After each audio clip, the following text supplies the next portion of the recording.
Hello guys, welcome to my Jatayu പാത vlog. അപ്പോൾ ഞങ്ങൾ എല്ലാവരും കൂടെ ഫാമിലി ആയിട്ട് സാത്തുവിൻ്റെ ബർത്ത്ഡേ പ്രമാണിച്ച് ജഡായു പാതയിലേക്ക് പോയ കാര്യമാണ് ഇന്ന് പറയാൻ പോണത്. ഉച്ചയ്ക്ക് ഒരു മണിക്കൊക്കെയാണ് പുറപ്പെട്ടത്. കൊട്ടാരക്കര കുന്നിക്കോട് ഭാഗത്തു നിന്നാണ് ഞങ്ങൾ എല്ലാവരും പുറപ്പെട്ടത്. അപ്പോൾ അവിടെ എന്ന് പറഞ്ഞാൽ നമ്മൾ ഉച്ച സമയത്ത് പുറപ്പെട്ടുകൊണ്ട് എല്ലാവർക്കും നല്ല വിശപ്പുണ്ടായിരുന്നു. അതുകൊണ്ട് കിളിമാനൊരു ഭാഗത്തുള്ള വഴിയോരക്കട എന്ന് പറഞ്ഞ ഹോട്ടലിൽ പോയിട്ട് ഞങ്ങൾ ഭക്ഷണം കഴിച്ചു. ഓരോ ഫാമിലിക്ക് ഓരോ റൂം വീതം അങ്ങനെയൊക്കെയായിരുന്നു. നല്ല കസ്റ്റമർ സർവീസ് ആയിരുന്നു. അതിൽ നല്ല സീ ഫുഡ്, കപ്പയും കൊഞ്ചും കരിമീനും താറാവും ഞണ്ടും ഒക്കെ കഴിച്ച് ഞങ്ങൾ അടിച്ചു കയറി പോയി. ഹോട്ടലിൽ പോയാൽ ഒന്നും കഴിക്കാത്ത സാത്തു വരെ ചോറും കപ്പയൊക്കെ കൂട്ടി നല്ല രീതിയിൽ ചോറുണ്ടോ. അങ്ങനെ എല്ലാവരും നല്ല വയറൊക്കെ നിറഞ്ഞ് ഞങ്ങളങ്ങനെ ജഡായു പാതയിലേക്ക് എത്തി. വീഡിയോയുടെ ആദ്യം കണ്ട ബോർഡിൽ നിന്ന് ഏകദേശം ഒരു കിലോമീറ്റർ ഉണ്ടായിരുന്നുള്ളൂ അകത്തോട്ട്. ഇത് ഈ കൊട്ടാരക്കര ഭാഗത്തു നിന്ന് 26 കിലോമീറ്ററും കൊല്ലത്തുനിന്ന് 36 കിലോമീറ്ററും തിരുവനന്തപുരത്ത് നിന്ന് 52 കിലോമീറ്ററാണ് ഈ പറഞ്ഞ ജഡായു പാതയിലേക്കുള്ളത്. ഇത് കണ്ടോ, വിശാലമായിട്ടുള്ളൊരു കാർ പാർക്കിംഗ് സൗകര്യമൊക്കെ ഉണ്ട്. വലിയ വണ്ടികളൊക്കെ ഉണ്ടെങ്കിലും വലിയ തിക്കും തിരക്കൊന്നുമില്ല. 50 രൂപയായിരുന്നു ഞങ്ങൾക്ക് കാർ പാർക്കിങ്ങിനായത്. അപ്പോൾ ഈ ജഡായു എർത്ത് സെന്റർ എഴുതി വെച്ച് ഈ ഒരു സ്ഥലത്ത് നിന്നാണ് നമ്മൾ ടിക്കറ്റ് എടുക്കുന്നത്. അവിടെ തന്നെ റിഫ്രഷ്മെന്റ് റൂംസും അങ്ങനത്തെ കാര്യങ്ങളൊക്കെ ഉണ്ട്. ഏകദേശം ഒരാൾക്കൊരു ഈ ടിക്കറ്റ് എടുക്കലും പിന്നെ കേബിൾ കാർ എല്ലാം കൂടെ ചേർക്കുമ്പോൾ 500 രൂപ എന്ന് കൂട്ടിക്കോ. കാരണം പഴയ നടന്നു പോകുന്ന വഴി ഇപ്പോൾ ഇല്ല. കോവിഡിന് ശേഷം അത് അടച്ചിട്ടേക്കാണെന്നാണ് എൻ്റെ ഒരു അറിവ്. പിന്നെ ഞങ്ങൾ കുറേ പ്രായമായിട്ടുള്ളവരും കൂടെ ഒന്നിച്ചുള്ളതുകൊണ്ട് ഞങ്ങൾ പിന്നെ അന്വേഷിച്ചില്ല. എന്തായാലും ഇല്ലയെന്നാണ് എൻ്റെ ഒരു അറിവ്. അപ്പോൾ 500 രൂപ ഒരാൾക്ക് കൂട്ടാം. അപ്പോൾ ഞങ്ങൾ അവിടെ നിന്ന് ടിക്കറ്റൊക്കെ എടുത്തു. എന്നിട്ട് ഈ പറഞ്ഞ സെക്യൂരിറ്റി ചെക്കിങ്ങിന് പോയി. സെക്യൂരിറ്റി ചെക്കിങ്ങിൽ നിന്ന് ലഹരി പദാർത്ഥങ്ങൾ, പിന്നെ പ്ലാസ്റ്റിക് ബോട്ടിൽസ് ഇതൊക്കെ അവർ പിടിച്ചു വയ്ക്കും. തിരിച്ചു വരുമ്പോൾ പ്ലാസ്റ്റിക് ബോട്ടിൽ തിരിച്ചു തരും. പിന്നെ ഞങ്ങൾ കൊണ്ടുപോയത് ഈ പറഞ്ഞ മിനറൽ വാട്ടറിൻ്റെ ബോട്ടിലായതുകൊണ്ട് തിരിച്ച് വേണമെന്നൊന്നുമില്ലായിരുന്നു. അപ്പോൾ ഞങ്ങൾ അതിലത്തെ വെള്ളം മുഴുവൻ കുടിച്ച് എടുത്തിട്ട് ആ ബോട്ടിൽ അവിടെ കളഞ്ഞിട്ട് ഞങ്ങൾ അകത്തേക്ക് കയറി. ഇനി ഞങ്ങളൊരു എയർപോർട്ട് പോലത്തെ ഒരു സംഭവത്തിൻ്റെ അകത്തേക്കാണ് കയറുന്നത്. അപ്പോൾ ഈ ഗ്ലാസ് ഡോറിൽ കൂടെ അകത്തേക്ക് കയറി. അവിടെ ടി വി ഒക്കെ ഉണ്ടായിരുന്നു. ടി വി ഒക്കെ കണ്ടപ്പോൾ ഞങ്ങൾ എക്സൈറ്റഡ് ആയിപ്പോയി. ഞങ്ങളിങ്ങനെ ഹൈ ടി വി എന്നൊക്കെ പറഞ്ഞ് അപ്പോൾ കണ്ടു. ഒരു സ്റ്റെപ്പിൽ കൂടെ കുറച്ചൊരു ഇറങ്ങി വരണ്ട. അവർ കണ്ട് കഴിഞ്ഞിട്ട് ഇറങ്ങി വരണവരാട്ടോ. ഇനി കാണാനുള്ളവരാണെങ്കിൽ നമ്മൾ പിന്നെ ഒരു ഗ്ലാസ് ഡോറിൽ കൂടെ അകത്തേക്ക് കയറണം. അവിടെ നമുക്ക് കേബിൾ കാറിൻ്റെ ടിക്കറ്റ് എടുക്കാൻ പറ്റും. അത് വേറെ എടുക്കണം, ഒന്നിച്ചല്ല.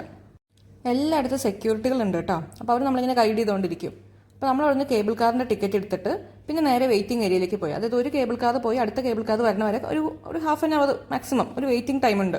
അപ്പോൾ നമ്മൾ അത്ര സമയം ഈ വെയിറ്റിംഗ് ഏരിയയിൽ നമ്മൾ ചുമ്മാ വെയിറ്റ് ചെയ്യും. അപ്പോൾ ആ സമയം വെറുതെ നമുക്ക് ഒഴിവ് വേളകൾ ആനന്ദകരമാക്കാൻ വേണ്ടി അവിടെ ഒരു കഫറ്റേരിയ ഉണ്ട്, വാഷ്റൂംസ് ഉണ്ട്, അതിലേക്ക് കുറച്ച് സാധനങ്ങൾ വാങ്ങാനുള്ള ഒരു സ്പേസ് ഉണ്ട്. അപ്പോൾ ഞങ്ങൾ ആദ്യം തന്നെ നോക്കി ഇത് ഞാനിങ്ങനെ സമയത്തൊക്കെ വീഡിയോ എടുത്തുകൊണ്ടിരിക്കുക കേട്ടോ. അപ്പോൾ അതാ കണ്ടോ, ഈ ഒരു കോയിനുണ്ട്. ആ കോയിൻ എന്ന് പറഞ്ഞാൽ ശ്രീരാമൻ, ലക്ഷ്മണൻ, സീതാദേവി. ഒരു 25 രൂപയുള്ളൂ. അത്യാവശ്യം നല്ലതാണ്. ഒരു സൊവനിയർ പോലെ നമുക്ക് വന്നതിൻ്റെ ഒരു ഓർമ്മയ്ക്ക് വാങ്ങാൻ പറ്റിയ സാധനം. അധികം കോസ്റ്റ്ലി അല്ലല്ലോ. അപ്പോൾ ഞങ്ങൾ ഒരെണ്ണം വാങ്ങിച്ചു. പിന്നെ ഉള്ളത് ഈ കുടയാണ്. ഇത് ബോട്ടിലല്ല കേട്ടോ, കുടയാണ് തുറക്കുമ്പോൾ. പിന്നെ അവിടെ ഒരു കേബിൾ കാറുണ്ട്. കേബിൾ കാറിന് ഏകദേശം 200 രൂപ 250 രൂപ എന്തോ ആയിരുന്നു. അത് കുറച്ച് നഷ്ടക്കച്ചവടമായിട്ട് തോന്നി. അതുകൊണ്ട് അത് വാങ്ങിച്ചില്ല. പക്ഷേ കുട വാങ്ങിക്കുന്നത് നല്ലതായിരിക്കും കേട്ടോ. ഞങ്ങളവിടെ പോയ സമയത്ത് നല്ലൊരു ചെറിയൊരു മഴയും ഒരു കാറ്റൊക്കെ ആയിരുന്നു. പക്ഷെ നല്ല ഉച്ചയ്ക്ക്, അതായത് സംഭവം 10 മണിക്ക് തുറക്കുന്നതാണല്ലോ. അപ്പോൾ നല്ല ഉച്ചയ്ക്കൊക്കെയാണ് അവിടെ എത്തണമെങ്കിൽ കുട വളരെ അത്യാവശ്യമായിരിക്കും. അപ്പോൾ അവിടെ കുറേ സ്നാക്സും കോഫിയും ജ്യൂസും ഐസ്ക്രീമും ഒക്കെ ഉണ്ടായിരുന്നു. അതൊന്നും ഞങ്ങൾ വാങ്ങിച്ചില്ല, കാരണം ഞങ്ങൾ അവിടെ നിന്ന് കഴിച്ചിട്ടാണല്ലോ വന്നത്. പിന്നെ ഇതുപോലെ ഒരു രഥമൊക്കെ ഉണ്ടാക്കി വെച്ചിട്ടുണ്ട് കേട്ടോ. കാണാനൊക്കെ ഉണ്ട്. കുറച്ച് സമയം നമുക്കിങ്ങനെ അവിടെ ഇവിടെയൊക്കെ നടക്കാം. നല്ല രസമുണ്ട് അവിടെയൊക്കെ. പിന്നെ ഇവിടെ ഫോട്ടോ എടുക്കാം കേട്ടോ. ഫോട്ടോ എടുത്ത് കഴിഞ്ഞാൽ തിരിച്ച് നമ്മൾ വരുമ്പോൾ ഒരു ഫോട്ടോ തരുമ്പോൾ നമ്മൾ ജഡായു പാതയിൽ നിൽക്കുന്ന പോലെ ആയിരിക്കും ബാക്ക്ഗ്രൗണ്ട്. അപ്പോൾ ഞാൻ ലിഫ്റ്റിലാണ് പോയത്. 2ാം നിലയിലായിരുന്നു കേബിൾ കാർ. ഞാനും കുറച്ചൊരു ലിഫ്റ്റിൽ പോയി. പിന്നെ കുറച്ചൊരു സ്റ്റെപ്പിൽ കയറി പോയി. ഒരു നിലയുള്ളൂ സ്റ്റെപ്പ് കയറാൻ, കുഴപ്പമൊന്നുമില്ല. അപ്പോൾ കണ്ടോ, ഇതാണ് ഇന്ത്യയിലത്തെ ഏറ്റവും ബെസ്റ്റ് കേബിൾ കാർ സർവീസ്. എനിക്ക് ഈ കേബിൾ കാർ കണ്ടപ്പോൾ ഞങ്ങൾ സിംഗപ്പൂർ മലേഷ്യയിലൊക്കെ പോയപ്പോൾ ഇതുപോലെ കേബിൾ കാറിൽ കയറുന്നു. എനിക്ക് അത് ഓർമ്മ വന്നത്. അതുപോലെ തന്നെ ഒരു മലയുടെ മുകളിൽ നിന്ന് ഇറങ്ങുന്നതും കയറുന്നതൊക്കെ കേബിൾ കാറിലായിരുന്നു. ഓക്കെ, അപ്പോൾ ഇത് 1 കിലോമീറ്ററാണ് കേബിൾ കാറിൽ നമുക്ക് യാത്ര. ഈ 4 കേബിൾ കാറുകൾ ഒരു സെറ്റായിട്ടാണ് വരുന്നത്. ഇതിങ്ങനെ പതുക്കെ പതുക്കെ നീങ്ങിക്കൊണ്ടിരിക്കും. നമ്മൾ കയറുന്ന സമയത്ത് അത് സ്റ്റോപ്പ് ആവുന്നില്ല, അതിൻ്റെ വേഗത കുറച്ചൊന്ന് കുറയുന്നു മാത്രം. അപ്പോൾ ഞങ്ങളെല്ലാവരും ഓടി അതിൽ കയറി. ഞങ്ങളുടെ കൂടെ വന്നവരൊക്കെ ഫ്രണ്ടിൽ കയറി. ഞങ്ങൾ ഏറ്റവും ലാസ്റ്റുള്ള കേബിൾ കാറിലാണ് കയറിയത്. ഞങ്ങൾ 4 പേര്, ഞാൻ, മഹേഷേട്ടൻ, സാത്തു, നീലു, ആദർശ്, ദേവൂട്ടി. ഈ ദേവൂട്ടിനും സാത്തുവിനും അങ്ങനെ ആൾക്കാരായിട്ട് പരിഗണിക്കാത്തതുകൊണ്ടാണെന്നൊന്നും അറിയില്ല. ഒരു 2 ആളെയും കൂടെ കയറ്റി. ഒരു കേബിൾ കാറിൽ 6 പേർക്കാണ് മാക്സിമം. അപ്പോൾ ഒരു 2-3 ആൾക്കാർ വേറൊരു ഫാമിലിയിൽ കൂടെ വന്ന് കയറിയിരുന്നു. പിന്നെ നമ്മളിപ്പോൾ ഒരു 3-4 പേരുള്ള ഫാമിലി ആയിട്ടൊക്കെ പോകണമെങ്കിൽ അങ്ങനെയും അവർ കയറ്റി വിടും. പക്ഷേ ഇതിപ്പോൾ വേറെ ആൾക്കാർ വെയിറ്റിംഗിലുള്ളതുകൊണ്ട് ഞങ്ങൾ വന്ന സമയം കുറച്ച് തിരക്കുള്ള സമയമായിരുന്നല്ലോ. അപ്പോൾ കുറച്ച് ആൾക്കാരും കൂടെ ഞങ്ങളുടെ കൂടെ തന്നെ കയറ്റി. സാത്തോടെ പേടിച്ചിരിക്കുക കേട്ടോ. പിന്നെ ക്യാമറ കണ്ടപ്പോൾ കുറച്ച് ഗോഷ്ടി കാണിച്ചു.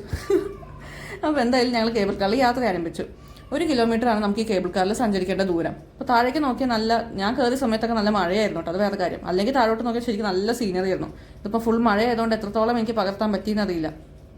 ഇതിപ്പോൾ എന്ന് പറഞ്ഞാൽ നമ്മൾ ഇപ്പോൾ ജഡായു എർത്ത് സെന്ററിലാണോ വന്നേക്കണേ. അത് കൊല്ലം ജില്ലയിൽ ചടയമംഗലം എന്ന സ്ഥലത്താണ് സ്ഥിതി ചെയ്യുന്നത്. 64 ഏക്കറാണ് ഈ ജഡായു പാതയുടെ ടോട്ടൽ വിസ്തീർണം. സംവിധായകൻ രാജീവ് അഞ്ചലിന്റെ നേതൃത്വത്തിലാണ് ഈ ജഡായു പാത മൊത്തത്തിൽ നിർമ്മിച്ചത്. ഇതൊരു പൊതു സ്വകാര്യ പങ്കാളിത്തത്തിൽ നിർമ്മിച്ച കേരളത്തിലെ ആദ്യത്തെ വിനോദസഞ്ചാര കേന്ദ്രമാണ്. പൊതു സ്വകാര്യ പങ്കാളിത്തം എന്ന് പറയുമ്പോൾ പ്രൈവറ്റ് സെക്ടറും ഉണ്ട്, ഗവൺമെന്റും ഉണ്ട്. അങ്ങനെ മൊത്തത്തിലൊരു അടിപൊളിയാണ്. പിന്നെ നിങ്ങൾക്ക് അറിയാം, ഇത് 100 കോടിയാണ് ഇതിന്റെ ബഡ്ജറ്റ്. ബിഗ് ബഡ്ജറ്റ് സിനിമകളുടെ പോലെ 100 കോടി ബഡ്ജറ്റിലാണ് ഈ ജഡായു എർത്ത് സെന്റർ നിർമ്മിച്ചിരിക്കുന്നത്. 4 വലിയ പാതകളുടെ മുകളിലാണ് ഈ ജഡായു എർത്ത് സെന്റർ സ്ഥിതി ചെയ്യുന്നത്. അപ്പോൾ ഇതിൽ ഒരു പാറയുടെ മുകളിൽ നമ്മുടെ ജഡായുവിൻ്റെ പ്രതിമ, ഒരു പാറയുടെ മുകളിൽ അഡ്വഞ്ചർ പാർക്ക്, ഒരെണ്ണത്തിൻ്റെ മുകളിൽ ആയുർവേദ റിസോർട്ട്, ഒരെണ്ണത്തിൽ ക്യാമ്പിങ്, ഇതൊക്കെയായിരുന്നു പ്ലാൻ. ഇതിൽ അഡ്വഞ്ചർ പാർക്ക് ശരിക്കും ഫംഗ്ഷനിങ് ആയതുമാണ്. അതിൽ ട്രക്കിങ്ങും സിപ്പ് ലൈനിങ് അങ്ങനത്തെ കാര്യങ്ങളൊക്കെ ഉണ്ടായിരുന്നു. പക്ഷെ അത് കോവിഡ് ആയപ്പോൾ ഇതൊക്കെ അടച്ചുപോയി. പിന്നെ അതുപോലെ നടന്ന് കയറാൻ പറ്റുന്ന 826 സ്റ്റെപ്പൊക്കെ ഉണ്ടായിരുന്നു കേട്ടോ. ശരിക്കും കേബിൾ കാറിൽ പോകുന്നതിന് പകരം നമുക്ക് സ്റ്റെപ്പ് കയറിയും പോകുമായിരുന്നു മുന്നേക്കെ. അതും കോവിഡിന് ശേഷം അടച്ചുപോയി. അത് പക്ഷേ നല്ലൊരു അനുഭവമായിരുന്നു എന്നാണ് പിന്നീട് വീഡിയോസൊക്കെ കണ്ടപ്പോൾ മനസ്സിലായത്. എനിക്കുണ്ടല്ലോ എന്തെങ്കിലുമൊക്കെ ഒരു സ്ഥലത്തേക്ക് പോകുമ്പോഴോ ഒരു സിനിമ കാണാൻ പോകുമ്പോഴൊന്നും എനിക്ക് അതിനെപ്പറ്റി മുന്നേ അറിയുന്ന ഒട്ടും ഇഷ്ടമല്ല. ഞാൻ ഒന്നും അന്വേഷിക്കില്ല അതിനെപ്പറ്റിയൊന്നും. അപ്പോൾ എനിക്കിപ്പോൾ ഈ സ്ഥലം കാണാൻ, ഈ ജഡായിപ്പാറ കാണാൻ പോയപ്പോൾ സത്യം പറഞ്ഞാൽ എൻ്റെ മനസ്സിൽ ഒരു മുൻവിധിയില്ലായിരുന്നു. ഞാൻ വിചാരിച്ചു ഓക്കെ ഒരു പാറ പുറത്ത് പോകുന്നു, കുറച്ച് വെയിലും കൊണ്ടിട്ട് തിരിച്ചു വരാം, അങ്ങനെയൊക്കെയായിരുന്നു എൻ്റെ ഒരു പ്ലാൻ. പക്ഷെ അത് ഏറ്റവും നല്ലൊരു അനുഭവമായത്. അതിനെപ്പറ്റി ഒന്നും അറിയാതെ ഞാൻ പോയതുകൊണ്ടാണ്. എനിക്കിതൊക്കെ കാണുമ്പോൾ ഒരു അത്ഭുതമായിരുന്നു. എനിക്ക് അവിടെ കേബിൾ കാർ ഉണ്ടെന്ന് പോലും എനിക്കറിയില്ലായിരുന്നു. അപ്പോൾ ഇതൊക്കെ എനിക്കൊരു അത്ഭുതമായിരുന്നു. സത്യം പറഞ്ഞാൽ ഇങ്ങനെ തന്നെയാണ് ഞാൻ പണ്ട് സിനിമയൊക്കെ കാണാൻ തന്നെ. പക്ഷെ ഇപ്പോൾ എന്ന് പറഞ്ഞാൽ സിനിമയ്ക്കായിട്ട് പേരിൽ ഒരുപാട് റിവ്യൂസും എല്ലാം ഉള്ളതുകൊണ്ട് എനിക്ക് പലപ്പോഴും സിനിമ ഇറങ്ങുമ്പോൾ തന്നെ എൻ്റെ കഥയുടെ ഒരു പകുതിയൊക്കെ മനസ്സിലാവും. പിന്നെ എനിക്ക് ആ സിനിമ കാണാനുള്ള മൂഡ് പോവും. പിന്നെ അത് എപ്പോഴേലൊക്കെ OTT വരുമ്പോൾ കണ്ടു, ചിലപ്പോൾ അതില്ലെങ്കിൽ അതിന് മുന്നേ മലയാളം എക്സ്പ്ലനേഷനൊക്കെ ഇറങ്ങുകയാണെങ്കിൽ അത് കാണും. അങ്ങനെയാണ് ഈ മനുഷ്യന്മാരുടെ കാര്യം. നമ്മൾ ഈ ആൾക്കാരെ ഒരു മുൻവിധി ഇല്ലാതെ സമീപിക്കുമ്പോൾ ചില ആൾക്കാരൊക്കെ നമുക്ക് ഭയങ്കര അത്ഭുതം ഉണ്ടാക്കും. ചില ആൾക്കാരൊക്കെ മനസ്സിലാക്കുമ്പോഴേ നമുക്ക് തോന്നും ഇവരൊന്നും അല്ലായിരുന്നു എന്ന്. എന്തായാലും അപ്പോൾ നമുക്ക് ഫിലോസഫിയൊക്കെ നിർത്താം. നിങ്ങളൊന്ന് ആലോചിച്ച് നോക്കി, ഈ പാറപ്പുറത്താണ് ഇത്രയും മരങ്ങളൊക്കെ വളർന്നു നിൽക്കണേ. ഒരു കാര്യം അറിയോ, ഈ പാറപ്പുറത്ത് ഇത് പണിയണ സമയത്ത് ഈ വെള്ളമില്ലാണ്ട് ഭയങ്കരമായിട്ട് ബുദ്ധിമുട്ടി. അപ്പോൾ ഈ 2 പാതകൾ തമ്മിൽ ജോയിൻ ചെയ്ത് അതിൻ്റെ ഇടയ്ക്ക് ഒരു സിമെൻ്റൊക്കെ കെട്ടി ഒരു ഡാം പോലെയാക്കി അവിടെ മഴവെള്ളം ശേഖരിച്ചിട്ടാണ് പിന്നെ വെള്ളമൊക്കെ കൊണ്ടുവന്ന് ഇവിടെയൊക്കെ പാറപ്പുറത്തൊക്കെ ഇങ്ങനെ മരങ്ങൾ വെച്ച് പിടിപ്പിക്കുകയായിരുന്നു എന്ന് പറയണേ. അതൊരു അത്ഭുതം തന്നെയല്ലേ, ഇത്രയും പാറയുടെ പുറത്ത് ഇത്രയും വലിയ വലിയ മരങ്ങളൊക്കെ വളർന്നു നിൽക്കുന്നത്. എന്തായാലും ഈ സമയത്തൊക്കെ നല്ലോണം വെള്ളം വീഴുന്നുണ്ടായിരുന്നു, മഴ നല്ല തകർത്ത് വീഴുന്നുണ്ടായിരുന്നു. സാത്തുവാണെങ്കിൽ ഒരുമാതിരി പേടിച്ചിരിക്കുക. സാത്തുവിനൊന്നും സത്യം പറഞ്ഞാൽ അവൻ ആദ്യമായിട്ട് ഇങ്ങനത്തെ കേബിൾ കാറിലൊക്കെ പോരണേ. അപ്പോൾ അവനാകെ പേടിച്ചിങ്ങനെ ഇരിക്കുക. അവനാണെങ്കിൽ ഇഷ്ടപ്പെടുന്നില്ല ഞാൻ അവൻ മൈൻഡ് ചെയ്യാതെ ഇങ്ങനെ വീഡിയോ ഒക്കെ എടുത്തുകൊണ്ടിരിക്കുന്നത്. പക്ഷെ മഹേഷേട്ടൻ അതൊക്കെ ഇഷ്ടപ്പെടുന്നുണ്ട് കേട്ടോ. മഹേഷേട്ടൻ ചിരിച്ചുകൊണ്ടിരിക്കുന്നുണ്ട്. സാത്തു അപ്പോഴത്തേക്ക് അവൻ്റെ വിരോധമൊക്കെ കാണിച്ചു തുടങ്ങി. മഴയൊക്കെ അവൻ്റെ മേത്തേക്ക് വീഴുന്നുണ്ടായിരുന്നു. അപ്പോൾ എനിക്കാണെങ്കിൽ എന്ത് ചെയ്യണം എന്നറിയില്ലായിരുന്നു. ഈ കേബിൾ കാറിൽ 2 സ്ഥലത്ത് തുറന്നിരിക്കുക, ആ തുറന്നിരിക്കുന്ന വഴി കൂടെയാണ് ഈ മഴയൊക്കെ പെയ്തുകൊണ്ടിരിക്കണേ. അപ്പോൾ അവൻ്റെ മേത്ത് വെള്ളം വീണപ്പോൾ ഞാൻ എൻ്റെ പാവാട എടുത്ത് അവൻ്റെ തലയിൽ കൂടെ ഇട്ടു. അങ്ങനെ ഇത് കണ്ടോ ഈ കേബിൾ. അപ്പോൾ കുറേ കേബിൾ കാർ പോയവരൊക്കെ തിരിച്ചു വരുന്നുണ്ടായിരുന്നു കേട്ടോ. ഇതിങ്ങനെ മഞ്ഞ, പച്ച, നീല നിറത്തിലാണ് കേട്ടോ കേബിൾ കാർ. ഇതിങ്ങനെ 4 സെറ്റായിട്ട് ഇങ്ങനെ പോകും. അതിൽ കുറേ ആൾക്കാർ ഇങ്ങനെ തിരിച്ചൊക്കെ പോകുന്നുണ്ടായിരുന്നു. മേത്തൊക്കെ ഇങ്ങനെ വെള്ളം വീഴുന്നുണ്ട്. അപ്പോൾ ഞങ്ങൾക്കിങ്ങനെ പറയുമോ എന്ത് ചെയ്യും, മേത്തൊക്കെ വെള്ളം വീഴുന്നല്ലോ എന്നിങ്ങനെ പറഞ്ഞുകൊണ്ടിരിക്കുക. അപ്പോഴാണ് നീലു പറഞ്ഞത് അവിടെ അത് അടയ്ക്കാനുള്ള സൗകര്യം ഉണ്ടായിരുന്നു. ഞങ്ങൾ ഇത്ര നേരമായിട്ട് ശ്രദ്ധിച്ചില്ല. കണ്ടോ ഇതിങ്ങനെ മുകളിലേക്ക് കയറ്റി അത് അങ്ങനെ അടയ്ക്കാനുള്ള സൗകര്യം ഉണ്ടായിരുന്നു. ബുദ്ധിയില്ലാതെ ഞങ്ങൾ ഇത്ര നേരം ശ്രദ്ധിച്ചില്ല. ഒരു കുഞ്ഞിപ്പുഴു ഞളക്ക് നോക്കി അവിടെ ഇരിക്കുക. ഇപ്പോൾ സന്തോഷമായിട്ടോ അവനിങ്ങനെ എപ്പോഴും നമ്മളവനെ കെയർ ചെയ്തുകൊണ്ടിരിക്കണം, അല്ലെങ്കിൽ അവന് ചെറിയ വിഷമമാണ്. എന്തായാലും ഞാൻ വീഡിയോ എടുപ്പിൻ്റെ ഇടയിൽ തലയിൽ കൂടി ഇട്ടിട്ട് അവനിങ്ങനെ കെട്ടിപ്പിടിച്ചിരുന്നു.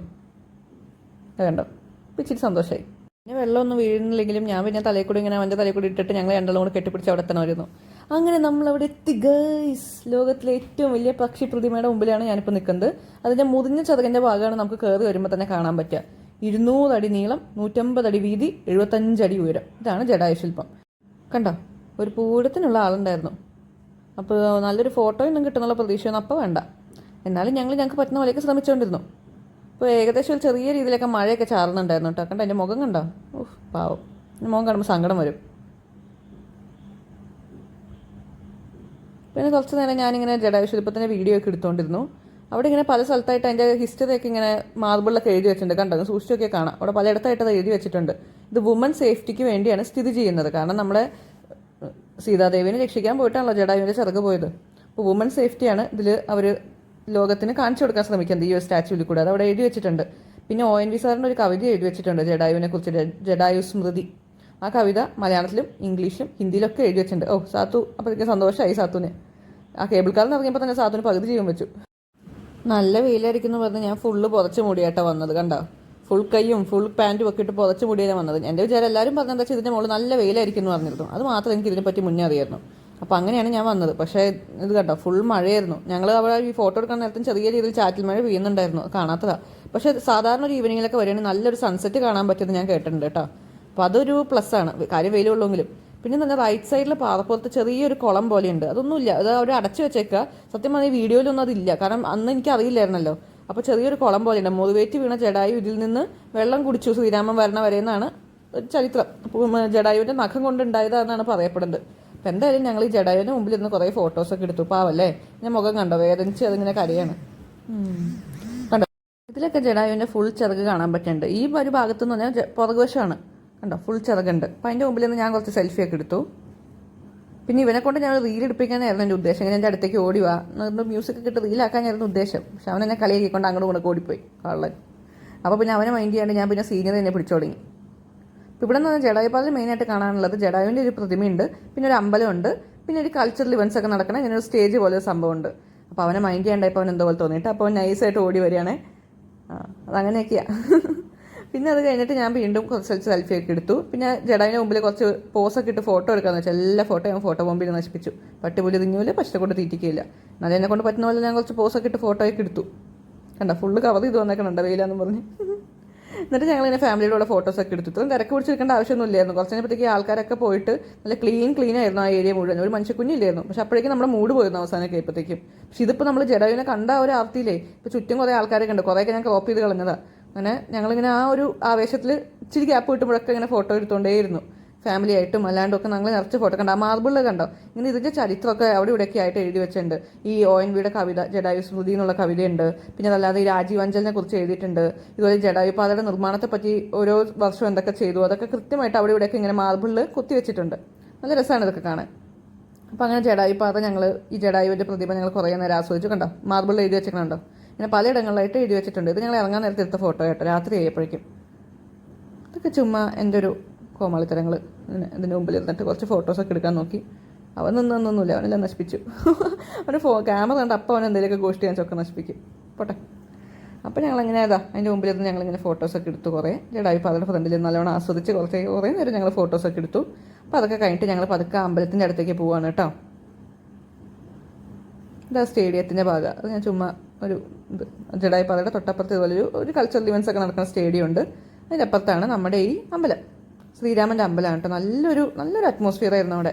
നമ്മുടെ നാട്ടിലെ അമ്പലങ്ങൾക്ക് വേറൊരു വൈബ്, ഈ നോർത്ത് ഇന്ത്യയിലൊക്കെ കാണുന്ന അമ്പലങ്ങൾക്ക് വേറൊരു വൈബ്. ഇത് ഈ നോർത്ത് ഇന്ത്യയിലൊക്കെ കാണുന്ന അമ്പലങ്ങളുടെ ഒരു വൈബായിരുന്നു കേട്ടോ. കുറേ കുരങ്ങന്മാരും ഒരു മൊത്തത്തിൽ ഭയങ്കര ഒരു രസമായിരുന്നു ആ അമ്പലം കാണാനായിട്ട്. ഞാൻ അമ്പലം ഒന്നും സത്യം പറഞ്ഞാൽ അവിടെ ഒട്ടും എക്സ്പെക്ട് ചെയ്തില്ല. ഒരു അമ്പലം ഒന്നും ഉണ്ടെന്ന് എനിക്ക് അറിയില്ലായിരുന്നു. സത്യം പറഞ്ഞാൽ പണ്ടേയുള്ള അമ്പലമാണ്. അത് ഈ ജഡായുപാത നിർമ്മിച്ചപ്പോൾ അതിൻ്റെ കൂടെ ഒന്ന് പുതുക്കി പണിതൂന്നേ ഉള്ളൂ. നിറച്ച് കുരങ്ങന്മാരുണ്ട് കേട്ടോ, നല്ല കുറുമ്പൻ കുരങ്ങന്മാർ. അത് നല്ല പാവങ്ങളാട്ടെ, നമ്മൾ ഉപദ്രവിക്കൊന്നുമില്ല. നമ്മുടെ മേത്ത് ഇങ്ങനെ വലിഞ്ഞ് കയറാൻ നോക്കും. നമ്മളിങ്ങനെ ചുമ്മാ നോക്കുമ്പോൾ ഓടി നമ്മുടെ മേത്ത് കയറാൻ നോക്കും. പക്ഷെ ഒന്നും ചെയ്യില്ല കേട്ടോ. പക്ഷെ എനിക്ക് ഇവനുള്ളതുകൊണ്ട് നല്ല പേടിയായിരുന്നു. കാരണം ഏതെങ്കിലും രീതിയിൽ ഇവനും വല്ല മതം കടിയൊക്കെ കിട്ടിക്കഴിഞ്ഞാൽ പിന്നെ ടീറ്റ് എടുക്കാൻ നടക്കണ്ടേ. അതുകൊണ്ട് അങ്ങനെ ഒരു പേടിയൊക്കെ എനിക്കുണ്ടായിരുന്നു. പക്ഷെ നിറച്ച് കുരങ്ങന്മാർ, വളരെ ഫ്രണ്ട്ലി ആയിട്ടുള്ള നിറച്ച് കുരങ്ങന്മാരുണ്ടായിരുന്നു. ഞാൻ ഇതൊന്നും എക്സ്പെക്ട് ചെയ്തേ ഇല്ല കേട്ടോ ഇതിൻ്റെ മുകളിൽ. നല്ല രസമായിരുന്നു. അപ്പോൾ അതൊക്കെ കണ്ടപ്പോൾ ഞാൻ ആകെ എക്സൈറ്റഡ് ആയി. അവനും നല്ല എക്സൈറ്റഡ് ആയിരുന്നു. കണ്ടോ ഒരു ഫ്ലാഗ് കണ്ടോ, ഒരു ശ്രീരാമൻ്റെ പടമൊക്കെ ഉണ്ട്. ഞങ്ങൾ നല്ല കാറ്റും ഈ സമയമൊക്കെ പറ്റി മഴയൊക്കെ മാറി നല്ല കാറ്റായി. നല്ല രസമായിരുന്നു അതൊക്കെ കാണാനായിട്ട്. അപ്പോൾ ഞാനിങ്ങനെ കൗതുകത്തിലൊക്കെ വീഡിയോ എടുത്തു. പിന്നെ എനിക്ക് നല്ല പേടിയുണ്ടായിരുന്നു. ഫോണങ്ങനെ തട്ടിപ്പറിച്ച് പോയാൽ പിന്നെ തീർന്ന്. ഞങ്ങളെ കൊണ്ട് ഞങ്ങൾ സ്കൂളിംഗ് ക്ലാസ് വെപ്പിച്ചു. അതിൻ്റെ വലിയ കുരങ്ങനെ ഞാൻ ചുമ്മാ ഇങ്ങനെ കൈനീട്ട് കാണിച്ചപ്പോൾ അതിൻ്റെ മേത്തേക്ക് ഓടി കയറും കേട്ടപ്പോൾ. ഞാൻ പിന്നെ ശ്രദ്ധയൊന്ന് മാറി. ഞാൻ പിന്നെ അവൻ കൂളിംഗ് ക്ലാസ് വെക്കണേലേക്കൊക്കെ ശ്രദ്ധിച്ചുകൊണ്ടിരുന്നപ്പോഴത്തേക്കും സാധനം ഓടി എൻ്റെ മേത്തേക്ക് കയറാൻ നോക്കണം. ഞാൻ പിന്നെ അല്ലാതെ കരഞ്ഞ് അവൻ ഓടി.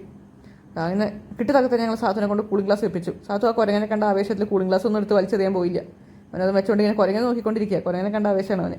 കുരങ്ങൻ്റെ അടുത്ത് പോകാമെന്ന് പറഞ്ഞ് വാശി പിടിച്ചുകൊണ്ടിരിക്കുക. അങ്ങനെ അവൻ്റെ കൂടെ കുറച്ച് ഫോട്ടോസൊക്കെ എടുത്തു. കുരങ്ങനെ നോക്കിയിരിക്കണോണ്ട് കേട്ടോ കണ്ണാടി ഇപ്പോൾ മുഖത്തിരിക്കണം. അല്ലെങ്കിൽ പണ്ടേ വലിച്ച് കളഞ്ഞു. ഞാൻ ഫോട്ടോ ഒക്കെ എടുത്ത് തീർന്നപ്പോഴത്തേക്ക് അവനത് വലിച്ച് കളഞ്ഞു. ഓക്കെ. പിന്നെ അത് കഴിഞ്ഞിട്ട് ഞങ്ങൾ പതുക്കെ അമ്പലത്തിലേക്ക് പ്രവേശിച്ചു. അവിടെ ഈ പറഞ്ഞ നിറച്ച് കുരങ്ങന്മാരായിരുന്നു. വളരെ ഫ്രണ്ട്ലി ആയിട്ടുള്ള നിറയെ കുരങ്ങന്മാർ അവിടെ ഉണ്ടായിരുന്നു. ആൾക്കാർ ഈ കുരങ്ങന്മാരെയൊക്കെ മേത്ത് വെച്ച് ഫോട്ടോയൊക്കെ എടുക്കുന്നുണ്ടായിരുന്നു. പക്ഷെ എനിക്ക് ഇവനുള്ളതുകൊണ്ട് പേടിയായിരുന്നു. ഇത് കണ്ടോ ഈ ഫ്ലാഗ് കണ്ടോ, നല്ല രസമുണ്ട് അല്ലേ, ശ്രീരാമൻ്റെ ഒരു ഫ്ലാഗ്. നല്ല രസമുണ്ടായിരുന്നു കാണാൻ. മൊത്തത്തിലൊരു നോർത്ത് ഇന്ത്യൻ അമ്പലത്തിൻ്റെ ഒരു വൈബായിരുന്നു ഫുള്ള്. നല്ല ക്ലീൻ ആയിട്ടുള്ളൊരു അമ്പലം. കണ്ടോ ഒരു ഗർഭിണി കുരങ്ങൻ ഇപ്പോൾ പോയി. അത് കുട്ടി കുരങ്ങന്മാരുടെ ഒരു ഫാമിലി ഉണ്ട് അവിടെ. ഗർഭിണി കിടപ്പായി ഇപ്പോൾ. പുറത്തേക്ക് നോക്കി നല്ല സീനറി ആട്ടോ. ഈ അഴികളിൽ കൂടെ ഇങ്ങനെ താഴോട്ട് നോക്കി നല്ല സീനറിയാണ്. വെറുതെ അല്ലേ 64 ഏക്കർ ഉണ്ടല്ലോ. നല്ലത് കണ്ടോ, നിറച്ച് മരങ്ങളാണ് ഈ വെച്ച് പിടിപ്പിച്ചേക്കണേ. അത്ഭുതം തന്നെയല്ലേ ഈ പാറപ്പുറത്ത് ഇങ്ങനെ മരങ്ങൾ ഇത്രയും വളർന്നു നിൽക്കുന്നത്. നിറച്ച് മരങ്ങളുണ്ടായിരുന്നു കണ്ടോ. നല്ല അടിപൊളിയായിട്ടുണ്ടല്ലോ അമ്പലം. ചെറിയ പ്രതിഷ്ഠകൾ വേറെ ഉണ്ടായിരുന്നു കേട്ടോ. അപ്പോൾ ആ നല്ല ക്ലൈമറ്റിൽ ഞങ്ങൾ കുറച്ച് ഫോട്ടോസൊക്കെ എടുത്തു. സാധനം പതുക്കെ അമ്മൂമ്മമാരുടെ കൂടെ സെറ്റായി. അപ്പോൾ ഞങ്ങൾ ഇതുപോലെ കണ്ടോ ഈ അമ്പലത്തിൻ്റെ അകത്തേക്ക് കയറാനൊന്നും പറ്റില്ല. പുറത്ത് ഇതുപോലെ നിന്ന് തൊഴാനേ പറ്റുള്ളൂ. പ്രസാദമൊക്കെ കിട്ടും. അപ്പോൾ ഞാനിവിടെ കാറ്റൊക്കെ കൊണ്ട് ഇങ്ങനെ സീനറിയൊക്കെ പിടിച്ച് ഇങ്ങനെ നടന്നു. കുരങ്ങന്മാരൊക്കെ ഓരോന്നിൻ്റെ മുകളിലൊക്കെ കയറി ഇരിപ്പുണ്ടായിരുന്നു. ഇടയ്ക്കിടയ്ക്ക് നമ്മുടെ മേത്തേക്കൊക്കെ വലിഞ്ഞു കയറും. ഇങ്ങനെ ഫോട്ടോസൊക്കെ എടുക്കാം കേട്ടോ. വേണമെങ്കിൽ പ്രതിഷ്ഠയുടെയും ഫോട്ടോ എടുക്കാം. അപ്പോൾ ഞാൻ അങ്ങോട്ടൊന്നും പോയി ഫോട്ടോ എടുക്കാൻ പോയില്ല. പക്ഷേ എടുത്തോടെ ഉണ്ട്. അങ്ങനെ അവരൊന്നും ചീത്തയൊന്നും പറയില്ല. അപ്പോൾ നമ്മളിങ്ങനെ ഫ്രണ്ടിലൊന്നും ഫോട്ടോ എടുത്താലും അവർ ചീത്തയൊന്നും പറയില്ല. ഞങ്ങളിങ്ങനെ കുറച്ച് ഫാമിലി ഫോട്ടോസൊക്കെ അതിൻ്റെ ഫ്രണ്ടിലിരുന്ന് എടുത്തു. അമ്പലത്തിൻ്റെ നല്ലൊരു ക്ലൈമറ്റ്, നല്ലൊരു എൻവയോൺമെൻറ്റ്, നല്ലൊരു ഭക്തിസാന്ദ്രമായ എൻവയോൺമെൻ്റ് ആയിരുന്നു. കുറേ പേര് നോർത്ത് ഇന്ത്യൻസൊക്കെ വന്നവരൊക്കെ ജയ് ശ്രീരാം എന്നൊക്കെ പാടുന്നുണ്ടായിരുന്നു. ഓക്കെ. അപ്പോൾ ഞങ്ങൾ അവിടെ നിന്ന് ഇങ്ങനെ കുറച്ച് ഫോട്ടോസെല്ലാം എടുത്തു. നല്ല രസമായിരുന്നു കേട്ടോ. അത് നല്ലൊരു എക്സ്പീരിയൻസ് ആയിരുന്നു. സാത്തോടെ അമ്മൂമ്മമാരുടെ കൂടെ ഇങ്ങനെ ഇരിക്കണം. ഞാൻ ആ സമയത്ത് ഇങ്ങനെ കുരങ്ങന്മാരുടെ കുറച്ച് ഫോട്ടോസൊക്കെ എടുത്തു. കണ്ടോ വാലൊക്കെ പിടിച്ച് വലിക്കണം കുരങ്ങന്മാർ. കൊള്ളാം. അവിടെ വാനരയൂട്ടൊക്കെ ഉണ്ട് കേട്ടോ, അതൊരു വഴിപാടാണ്. എല്ലാ ദിവസവും വൈകുന്നേരം ഉണ്ട് വാനരയൂട്ട്, ഇവർക്ക് ഫുഡൊക്കെ കിട്ടും. പാവം കുരങ്ങന്മാരാ. പക്ഷെ നമ്മൾ മേത്തേക്കിന് വലിഞ്ഞു കയറുമ്പോൾ നമുക്ക് പെട്ടെന്ന് പേടിയാവും. സാത്തൂനെ അതിനങ്ങ് തൊട്ടാൽ മതി, അവനെ അങ്ങനെ നിന്നത്. അവനെയും പിടിക്കണം, കുരങ്ങനെയും പിടിക്കണം. പിന്നെ ഞങ്ങളിങ്ങനെ കളിച്ചുകൊണ്ടിരിക്കുമ്പോൾ എൻ്റെ പുറകിൽ നിന്ന് ഒരു കുരങ്ങൻ കണ്ടോ പമ്മി പമ്മി വരുന്നത് എൻ്റെ മേത്തേക്ക് കയറാൻ നോക്കി. അപ്പോൾ എനിക്ക് പേടി, ഞാൻ പിന്നെ അവനെ എടുത്ത് വേഗം അങ്ങോട്ട് പോയി.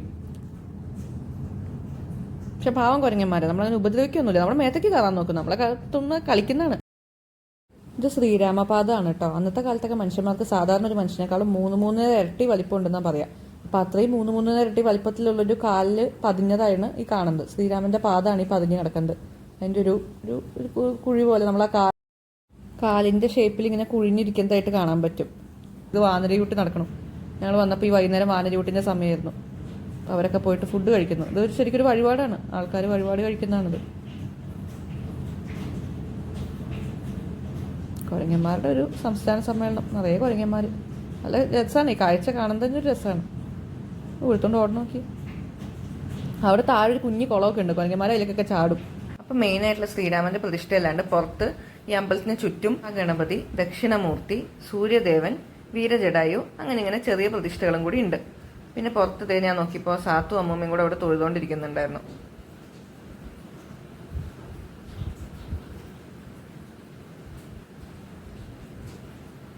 അത് കഴിഞ്ഞപ്പോൾ കുരങ്ങന്മാരൊക്കെ വീട്ടിൽ പോവാട്ടോ. ഗർഭിണി കുരങ്ങനെ കണ്ടോ, ഒരു ഗർഭിണി കുരങ്ങൻ അമ്മയുടെ പുറത്തൊരു കുരങ്ങൻ കുട്ടി പോണു. പിന്നെ താഴെ തൂങ്ങിപ്പോൾ ഒരാൾ വരും. ഇതാ താഴെ തൂങ്ങി ഒരു കുരങ്ങൻ കുട്ടി പോണു. തൂങ്ങി കുറേ പേരൊക്കെ പോകുന്നുണ്ട്. ഇവരൊക്കെ വീട്ടിൽ പോകാൻ തോന്നുന്നു. ആ വാനരയൂട്ട് കഴിഞ്ഞതോടുകൂടി എല്ലാവരും കൂടെ വീട്ടിൽ പോവാണ്, ഫാമിലി ആയിട്ട് മൊത്തത്തിൽ പോവാണ്. ആ ഒരു കൂട്ടം അല്ല കാട്ടിലേക്ക് ആയിരിക്കും. ഇതാ ഒരു ഗർഭിണികൾ ഇവരിങ്ങനെ വീട്ടിൽ പോകുന്ന സീൻ ഞാനിങ്ങനെ പകർത്തിക്കൊണ്ടിരുന്നു. ഉപദ്രവിക്കൊന്നുമില്ല കേട്ടോ, വെറുതെ നമ്മളിങ്ങനെ ചുമ്മാ നമ്മുടെ മേത്തേക്ക് ഓടി കയറാനൊക്കെ നോക്കുകയുള്ളൂ. പാവങ്ങളാ. ആരെയും ഒരാളെ പോലും കടിക്കുക മാന്തി ഒന്നും ചെയ്യണമെന്നും കണ്ടില്ല. കുറേ പേരൊക്കെ ഞാൻ പറഞ്ഞില്ലേ മേത്തൊക്കെ കയറ്റിരുത്തി ഫോട്ടോയൊക്കെ എടുക്കുന്നുണ്ടായിരുന്നു. ആരും ഉപദ്രവിക്കുന്നൊന്നുമില്ലായിരുന്നു. ഇതൊരു ഗിഫ്റ്റ് ഷോപ്പാണ് കേട്ടോ. നമ്മൾ ചെരുപ്പ് ഊരിയിട്ട് വേണ്ട അമ്പലത്തിൽ കയറാൻ, തിരിച്ചു വരുമ്പോൾ ചെരുപ്പ് ഇടുക അത്ര തന്നെ, സാധാരണ അമ്പലങ്ങളിലൊക്കെ പോകുന്ന പോലെ. അത് ഞാൻ പറയാൻ മറന്നുപോയി. അപ്പോൾ ഈ ഗിഫ്റ്റ് ഷോപ്പിൽ ഇങ്ങനെ ചെറിയ പ്രതിമകളൊക്കെ എനിക്ക് വലിയ ഇഷ്ടമാണ് ദൈവങ്ങളുടെ. പക്ഷെ ഇത് കുറച്ച് കോസ്റ്റ്ലി ആയിരുന്നു ഇവിടുത്തെ. എന്തായാലും ഞങ്ങൾ ഒരെണ്ണം വാങ്ങിച്ചു. ഒരു ശ്രീകൃഷ്ണന്റെ പ്രതിമയാണ് ഞങ്ങൾ വാങ്ങിച്ചത്. 900 rupees ആയിരുന്നു ഇതിന്. സാത്തു അതൊക്കെ കുറച്ചേരൊക്കെ പിടിച്ചോണ്ടിരുന്നു. കുറച്ചേരം പിടിക്കാനേ കൊടുത്തുള്ളൂ, അധികം നേരം കൊടുത്ത് എങ്ങനെ എറിഞ്ഞു പൊട്ടിച്ചാലോ. കുറച്ചേരം അവൻ്റെ പിടിക്കാനൊക്കെ കൊടുത്തു. കൾച്ചറൽ ഇവന്റ്സ് ഒക്കെ നടക്കുന്ന സ്റ്റേഡിയത്തിലേക്ക് വന്നു കേട്ടോ. അപ്പോൾ കുറച്ചേരം അതൊക്കെ പിടിച്ചോണ്ടിരുന്നു. അത് കഴിഞ്ഞപ്പോൾ അവൻ അമ്മൂമ്മയുടെ കൂടെ ഇരുന്ന് മിഠായിയൊക്കെ തിന്നാൻ തുടങ്ങി. അമ്മൂമ്മയുടെ കയ്യിൽ മിഠായി ഉണ്ടല്ലോ, അപ്പോൾ കുറച്ച് കഴിഞ്ഞപ്പോഴത്തേക്കും അവൻ മിഠായിയൊക്കെ ചോദിക്കണ്ട എടുത്ത് ആൽപ്പല്ലി ബേക്കറിൽ കഴിക്കുന്നുണ്ടായിരുന്നു. എന്തായാലും അവന് ഇഷ്ടപ്പെട്ടു ഇവിടെ വന്നത്. അവനിങ്ങനെ കാഴ്ചയൊക്കെ കണ്ട് ഉല്ലസിച്ച് നടക്കുകയായിരുന്നു ആ സമയം മുഴുവൻ. കണ്ട, ഞാനെപ്പോഴും പറയും ഷുഗർ ഒന്നും കൊടുക്കരുതെന്ന് പറയും. പക്ഷെ ഇടയ്ക്കിടയ്ക്ക് പോലെ യാത്രയ്ക്ക് പോകുമ്പോഴൊക്കെ മിഠായിയൊക്കെ തിന്നും, ഒന്നും കുഴപ്പമില്ല. ഇനി ഇതിൽ കൂടെ നോക്കിയപ്പോൾ കണ്ട നല്ല കാഴ്ചയാണ് കേട്ടോ. നിറയെ മരങ്ങളും പച്ചപ്പും ഒക്കെ ആയിട്ട് നല്ലൊരു കാഴ്ചയാണ്. ഈവനിങ്ങിൽ നല്ല കാറ്റും ഉണ്ടായിരുന്നു ഞങ്ങൾ പോയ സമയത്ത്. നല്ലൊരു കാഴ്ച. കുറേ നേരം കാറ്റൊക്കെ കൊണ്ട് അവിടെ നിന്നു. നല്ല രസമായിരുന്നു, അവിടെ നിൽക്കാനൊക്കെ നല്ല രസമായിരുന്നു. ഞങ്ങൾ ഒന്നിച്ച് കുറേ ഫോട്ടോസൊക്കെ എടുത്തു. കണ്ട സൺസെറ്റ് കണ്ടോ, പുറകിൽ ചെറിയ രീതിയിലൊക്കെ സൺസെറ്റ് കാണാം കാർമേഘങ്ങളുടെ ഇടയിൽ കൂടെ.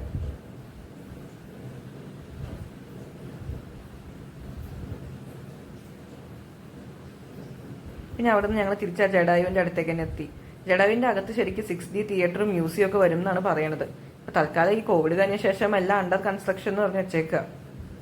എന്തെങ്കിലും ഫീഡിങ് മദേഴ്സ് അവർക്കൊക്കെ ഫീഡ് ചെയ്യണമെങ്കിലുള്ള സൗകര്യമൊക്കെ അകത്തുണ്ട് കേട്ടോ. പക്ഷെ കാര്യമായിട്ടുള്ള ഒരു കൺസ്ട്രക്ഷൻ ഒന്നും അവിടെ കണ്ടില്ല. ഇതുപോലെ കുറച്ച് സംഭവങ്ങളൊക്കെ കെട്ടിവെച്ചിട്ടുണ്ട്. അല്ലാതെ ഒരു മ്യൂസിയം എന്നുള്ള രീതിയിലുള്ള കൺസ്ട്രക്ഷനൊക്കെ ഇപ്പോൾ നടക്കണ്ടോന്ന് അറിയില്ല. നടക്കുന്നുണ്ടായിരിക്കാം. ഞങ്ങൾ പോയ സമയത്തൊന്നും ഇല്ലായിരുന്നു. വന്ന അടിപൊളിയായിരിക്കും ശരിക്കും. ഐഡിയലി അതിൻ്റെ അകത്ത് കൂടെ പോയിട്ട് ആ കൊക്ക് വരെ നമുക്ക് പോകാൻ പറ്റുന്ന രീതിയിലാണ് കൺസ്ട്രക്ഷൻ വരാൻ പോകുന്നതെന്നാണ് കണ്ടത്. ഇതിലൊക്കെ കണ്ടത്, ആർട്ടിക്കിൾസിലൊക്കെ കണ്ടത്. ആ ജഡായുവിൻ്റെ കണ്ണിൽ കൂടെ നമുക്ക് ഇങ്ങനെ പുറത്തേക്ക് നോക്കി ഇത് മുഴുവൻ കാണാൻ പറ്റുന്നൊക്കെയാണ് കണ്ടത്. അങ്ങനെ വരട്ടെ. ഈ സമയമൊക്കെ എപ്പോഴത്തേക്ക് ഞങ്ങൾ തിരിച്ചു പോകാനുള്ള തയ്യാറെടുപ്പൊക്കെ തുടങ്ങിയിട്ടോ. ഇത് കണ്ടോ, ഒരു റെസ്റ്റിംഗ് പ്ലേസ് ഉണ്ട്. വെയിലുള്ള സമയത്തൊക്കെ ഇന്ന് വലിയ അനുഗ്രഹമായിരിക്കും. ഇതാ കണ്ടോ, തിരിച്ചു പോകാനുള്ള കാര്യങ്ങളൊക്കെ തുടങ്ങി. മാഷേട്ടൻ സാത്തൂനെയൊക്കെ തലയിലൊക്കെ വെച്ച് എടുത്തോണ്ട് നടക്കുന്നുണ്ട്. അപ്പോഴേക്കും ചെറിയൊരു ഇളം വെയിലൊക്കെ വന്നു. കണ്ടോ, 4 സെറ്റായിട്ട് ഇങ്ങനെ പോകുന്നുണ്ടോ. ഇടിയുള്ളപ്പോൾ ഇത് പോവില്ല കേട്ടോ, കേബിൾ കാറിൽ അവർ വിടില്ല കേട്ടോ. മഴ കുഴപ്പമില്ല, പക്ഷെ ഇടിമിന്നലൊക്കെ ഉള്ളപ്പോൾ വിടില്ല എന്ന് പറഞ്ഞു. പിന്നെ അതുപോലെ ശ്രദ്ധിക്കേണ്ട കാര്യം ഈ ജഡായുപ്പാതയിൽ ക്യാഷ് മാത്രമേ എടുക്കുള്ളൂ എന്നാണ് കേട്ടത്. ഞാൻ ശ്രദ്ധിച്ചില്ല സത്യം പറഞ്ഞാൽ എങ്ങനെയായിരുന്നു പേയ്മെന്റ് തന്നു. പക്ഷേ കാർഡോ ഗൂഗിൾ പേ ഒന്നും ഇല്ല, ക്യാഷ് മാത്രമേ ഉള്ളൂ എന്നാണ് പിന്നെ ഞാൻ ഈ ആർട്ടിക്കിൾസിലൊക്കെ വായിച്ചപ്പോൾ കേട്ടത്. ഞാൻ എവിടെയെങ്കിലും പോയി വന്നു കഴിഞ്ഞിട്ടാണ് പിന്നെ അതിനെപ്പറ്റി റിസർച്ച് ഒക്കെ നടത്തുന്നത്. അതൊരു രസം, നമ്മൾ പോയ സ്ഥലത്തിനെ പറ്റി വായിക്കുമ്പോൾ നമുക്ക് കുറച്ചുകൂടെ അത് മനസ്സിൽ പതിയും. പിന്നെ ഞാൻ പറഞ്ഞില്ല, എനിക്ക് ഒരു സ്ഥലത്ത് പോകുമ്പോൾ ഒന്നും അതിനെപ്പറ്റി ഒന്നും അറിയുന്നത് ഇഷ്ടമല്ല. അവിടെ പോയിട്ട് തിരിച്ചു വന്നിട്ട് ഇതുപോലെ വീഡിയോ ഒക്കെ എടുക്കാൻ വേണ്ടിയാണ് ഞാൻ ഇതിനെ പറ്റിയൊക്കെ മനസ്സിലാക്കുന്നതും വായിക്കുന്നതൊക്കെ. പക്ഷേ ചെറിയ പ്രശ്നമുണ്ട്, നമ്മളപ്പോൾ കുറച്ച് ഹിഡൻ ജെംസ് ഒന്നും നമ്മൾ കാണില്ല. അതായത് ഇപ്പോൾ ഞാൻ പറഞ്ഞില്ലേ, നഖം കൊണ്ട് മാന്തിയിട്ട് ചെറിയൊരു കുളം പോലെ ഉണ്ടായിരുന്നു, അതൊന്നും ഞാൻ കണ്ടില്ലായിരുന്നു. അങ്ങനെ അവസാനമായിട്ട് ജഡായുപ്പാതയിൽ നോക്കാം. 1600 സ്ക്വയർ ഫീറ്റിലൊരു അത്ഭുതമാണ് ഈ ജഡായുവിൻ്റെ പ്രതിമ. നല്ല രസം അത് കാണാനായിട്ട്, നല്ലൊരു ക്ലൈമറ്റും പിന്നെ ഈ അമ്പലവും ഒക്കെ കൂടെ ആയിട്ട് ഭയങ്കര ഒരു സ്പിരിച്വൽ, റിലീജിയസ് ഞാൻ പറയില്ല, ഒരു സ്പിരിച്വൽ ഒരു ഫീലിംഗ് ആണ് നമുക്ക് ഇവിടെ എത്തുമ്പോൾ കിട്ടുക. ഭയങ്കര നല്ലൊരു ഫീലിംഗാണ്. അപ്പോഴേക്കും തിരക്കൊക്കെ പോയിട്ടുണ്ടായിരുന്നു, എല്ലാവരും ആ സമയത്തൊക്കെ ഇറങ്ങിയിട്ടുണ്ടായിരുന്നു. ഞങ്ങൾ വന്ന സമയത്തൊക്കെ ഞാൻ പറഞ്ഞില്ല ഭയങ്കര തിരക്കായിരുന്നു. ഇപ്പൊ കണ്ട കാലിടിച്ച് കിടക്കുക, വലിയ തിരക്കൊന്നും ഇല്ലായിരുന്നു. ഒന്നും കൂടെ ഞങ്ങളിങ്ങനെ കൺകുളിർക്കെ ഇതൊക്കെ കണ്ട് ഞങ്ങൾ പതുക്കെ യാത്രയാവുകയാണ് ആ സ്ഥലത്തുനിന്ന്. നല്ലൊരു അനുഭവമായിരുന്നു കേട്ടോ, സത്യം പറയാം. നമ്മളൊന്നും പ്രതീക്ഷിക്കാത്തൊരു സ്ഥലത്ത് പോയിട്ട് ഏറ്റവും നല്ല രീതിയിൽ നമുക്കൊരു എക്സ്പീരിയൻസ് കിട്ടുക എന്ന് പറയുന്നത് ഭയങ്കര സന്തോഷമാണ്. എനിക്ക് പണ്ട് ഇങ്ങനത്തെ ഒരു എക്സ്പീരിയൻസ് കിട്ടുന്നത് ബാംഗ്ലൂർ ഡേയ്സ് കാണാൻ പോയപ്പോഴാണ്. ഞാൻ കോളേജിൽ പഠിക്കുമ്പോഴാണ് ബാംഗ്ലൂർ ഡേയ്സ് ഇറങ്ങിയത്. അന്ന് ചുമ്മാ ക്ലാസ്സും കെട്ടിയത് വെറുതെ ഒരു സിനിമയ്ക്ക് പോയതല്ല, ആരും അഭിനയിക്കണേന്നൊന്നും എനിക്ക് അറിയില്ലായിരുന്നു. പക്ഷെ അടിപൊളിയായിരുന്നു. പിന്നെയാണ് അത് തിരക്കായത്. ഞങ്ങൾ ഫസ്റ്റ് ഷോനാണ് പോയത്. അത് കഴിഞ്ഞപ്പോൾ ഞാൻ ഇത് സൂപ്പർ സിനിമയാണല്ലോ, പിന്നെ അങ്ങ് അത് ഭയങ്കര അങ്ങ് ഹിറ്റായിപ്പോയി. അപ്പം അതുപോലെയായിരുന്നു നമ്മുടെ ജഡായുപ്പാതയിൽ പോയത്. ഇതിപ്പോൾ ഞങ്ങൾ തിരിച്ചിറങ്ങായിട്ടാണ് വന്ന പോലെ തന്നെ തിരിച്ച് കേബിൾ കാറിൽ തന്നെയാണ് ഞങ്ങൾ തിരിച്ചു പോയതും. ആ സമയമൊക്കെ ആയപ്പോഴത്തേക്ക് ഇതുപോലെ മഴയൊക്കെ മാറി. 1 കിലോമീറ്റർ ഉണ്ട് ഈ കേബിൾ കാർ. നല്ലൊരു എക്സ്പീരിയൻസാണ്. ഞാൻ ആകെ ഈ സിംഗപ്പൂർ പോയതും ഈ ഒരു കേബിൾ കാർ, ഈ 2 കേബിൾ കാറിലേ ഞാൻ കയറിയിട്ടുള്ളൂ. പഴയനിലൊക്കെ ഉണ്ടെന്ന് കേട്ടിട്ടേ ഉള്ളൂ, ഞാൻ പോയിട്ടില്ല കേബിൾ കാറിലൊന്നും. ശരിക്കും നടക്കണ വഴിയും വേണമായിരുന്നു, അത് നല്ല രസമാണ്. ഞാൻ പിന്നീട് ഇതിനെക്കുറിച്ച് വീഡിയോസൊക്കെ കണ്ടപ്പോൾ ഞാൻ കണ്ടിരുന്നു നടക്കണ വഴി കൂടെ ആൾക്കാർ പോകുന്നതൊക്കെ. 826 പടവുകൾ എങ്ങാണ്ടുണ്ട്. അപ്പോൾ അതൊക്കെ കയറി ഇറങ്ങി. പക്ഷെ നല്ല വെയിലുള്ളപ്പോൾ ഇതൊന്നും വലിയ രസം ഉണ്ടാവില്ല കേട്ടോ. ബാലൻ പിള്ള എന്ന് പറഞ്ഞ ഒരാൾ അദ്ദേഹത്തിന്റെ 70ാമത്തെ വയസ്സിലാണ് ഇതിൽ നിന്ന് ഈ പടവുകൾ കോൺക്രീറ്റ് കൊണ്ടുള്ള പടവുകളുണ്ട്, അല്ലാണ്ട് കല്ലുകൊണ്ടുള്ള കൽപ്പടവുകളുണ്ട്. ഈ ബാലൻപിള്ള എന്ന് പറഞ്ഞ ആള് അദ്ദേഹത്തിന്റെ 70ാമത്തെ വയസ്സിലാണ് 60,000 കല്ലുകൾ ഉപയോഗിച്ച് ഒറ്റയ്ക്ക് ഈ കൽപ്പടവുകളൊക്കെ കെട്ടിയിട്ടാക്കിയെന്ന് കേട്ടിട്ടുണ്ട്. ഭയങ്കര അത്ഭുതം തന്നെ കേട്ടോ, വല്ലാത്തൊരു അത്ഭുതം. ഒരു മാൻമെയ്ഡ് വണ്ടർ തന്നെയാണ് ഈ ജഡായുപ്പാത. അല്ലെങ്കിൽ ഞാൻ ആലോചിച്ച് നോക്കി, ഇത്രയും പാതകളുടെ മുകളിൽ ഇത്രയും മരങ്ങളും പിടിപ്പിക്കാനും അതിൽ മഴവെള്ളം സംഭരിച്ച് ഇതിനൊക്കെ വെള്ളം കൊടുക്കാനും ഭയങ്കര ഐഡിയ തന്നെ വേണം. ഐഡിയയും വേണം, അതൊക്കെ ഇംപ്ലിമെന്റ് ചെയ്യാനുള്ളൊരു ഭയങ്കര നിശ്ചയദാർഢ്യവും വേണം. ഓക്കെ, അപ്പോൾ ഓട്ടോമാറ്റിക് ഡോർസ് ഒക്കെ തുറന്നു. ഞങ്ങളിത് എത്തിയ സ്ഥലത്ത് തന്നെ തിരിച്ചെത്തി. പിന്നെ ഞങ്ങൾ എക്സിറ്റ് വഴി പുറത്തേക്ക് പോവാണ് കേട്ടോ. അപ്പോൾ കൊല്ലം ജില്ലയിൽ മസ്റ്റ് വിസിറ്റ് പ്ലേസസ് ഒക്കെ അതിൽ ഉണ്ടായിരുന്നു. ഞാൻ അതിലേക്ക് ഓരോന്നായിട്ട് പോകണം. അവിടെ ഒരു ഗെയിമിംഗ് ഏരിയയും പിന്നെ ഒരു സ്നാക്സിന്റെ കൗണ്ടറൊക്കെ ഉണ്ടായിരുന്നു. ഞാൻ ഇങ്ങനത്തെ ഗെയിമിംഗ് ഏരിയയൊന്നും തീരെ പങ്കെടുക്കാറില്ല, കാരണം എനിക്ക് മുന്നേ വെച്ച് എറിയാനുള്ള കഴിവൊന്നും തീരില്ല. പക്ഷെ ആദർശ നീലുവിനൊക്കെ അത്യാവശ്യം അറിയായിരുന്നു. അവരറിഞ്ഞിട്ടൊക്കെ അതിൻ്റെ അകത്തേക്കൊക്കെ പോയി. അപ്പോൾ ഞങ്ങൾക്ക് ഈ പാവേനയൊക്കെ കിട്ടിയിരുന്നു. 2 സ്ഥലത്ത് ഞങ്ങൾക്ക് പാവേന കിട്ടി. പിന്നെ ഞങ്ങൾ 12D തിയേറ്ററിൽ പോയി. അടിപൊളിയായിരുന്നു കേട്ടോ. ഞാൻ വിചാരിച്ചു പിള്ളേരെ പറ്റിക്കാനുള്ള ഒരു പരിപാടി ഇരിക്കുന്നു. അയ്യോ അടിപൊളി. ഞങ്ങൾ ഏറ്റവും പുറകിലേക്കുണ്ട്. സാത്തുവിനെ ഞാൻ കെട്ടിപ്പിടിച്ചിരിക്കുക. സാത്തുവിന് നല്ല പേടിയായി. സാത്തു എടുക്കുന്ന അയ്യോ ഞാനിപ്പോൾ ചാവുകയെന്നൊക്കെ പറഞ്ഞ് വെള്ളം വെച്ചത്.